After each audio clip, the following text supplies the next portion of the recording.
Dòng Chúa Cứu Thế do Thánh Alphonso sáng lập là một dòng giáo sĩ thừa sai thuộc luật giáo hoàng.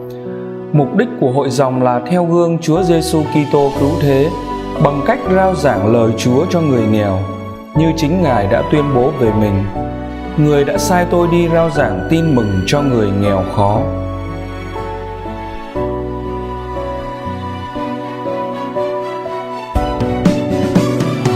Để thi hành sứ mạng của mình trong hội thánh, dòng liên kết các thành viên sống chung với nhau và làm nên một đoàn ngũ thừa sai duy nhất. Họ dâng mình cho Thiên Chúa bởi lời khấn, khiếp tịnh, vâng phục và khó nghèo, và hiến thân cho sứ mạng như một tập thể sống động, trong đó mỗi người tham gia tùy theo thừa tác vụ riêng của mình.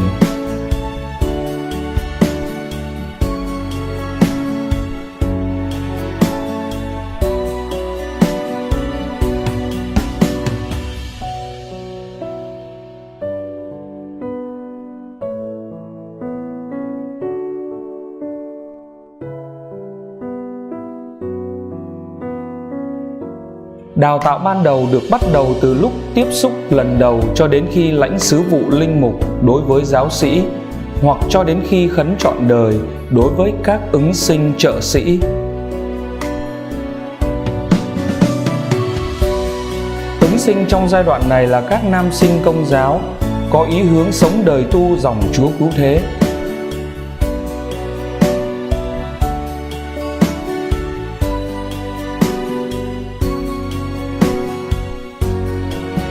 Ứng sinh trong giai đoạn này là các nam sinh Công giáo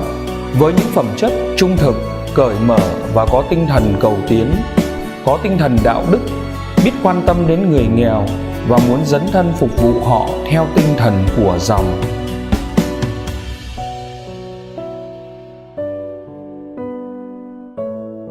Giai đoạn đào tạo dự tập nhằm giúp ứng sinh tiếp tục biện phân và nuôi dưỡng ơn gọi bước theo Chúa Giêsu Kitô Cứu Thế trong dòng Chúa Cứu Thế. Giai đoạn này cung cấp một chương trình đào tạo giúp ứng sinh đạt tới sự trưởng thành cần thiết để sẵn sàng bước vào tập viện và các giai đoạn tiếp theo.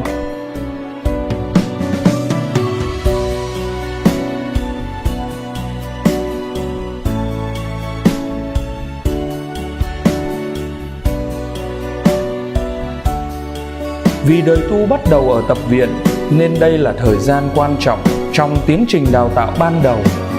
Giai đoạn này cần giúp ứng sinh lớn lên trong lòng yêu mến và trung thành với nhà dòng, cũng như giúp gia tăng khả năng tự đảm nhận đời tu và việc tông đồ trong dòng. Đây cũng là giai đoạn giúp các tập sinh biện phân, suy nghĩ, cân nhắc thấu đáo xem có thực sự được Thiên Chúa kêu gọi trong đời sống tông đồ dòng Chúa Cứu Thế hay không.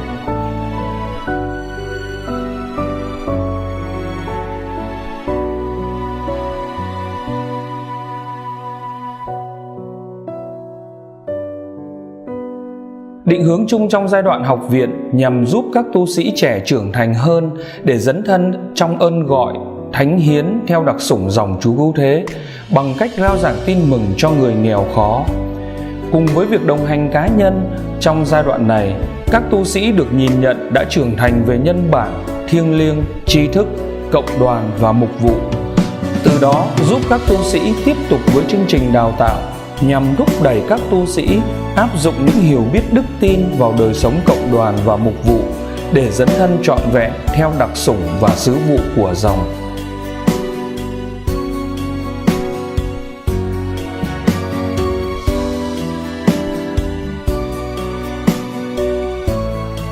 Giai đoạn này mời gọi các tu sĩ dòng Chúa Cứu Thế rời khỏi cộng đoàn đào tạo ban đầu để bước sang giai đoạn chuyển tiếp, tham gia đầy đủ vào đời sống và sứ mạng tông đồ tỉnh dòng. Với thời gian 3 năm đầu đời thi hành sứ vụ sẽ giúp các tu sĩ đồng hành hội nhập vào môi trường mới một cách tốt đẹp và hiệu quả.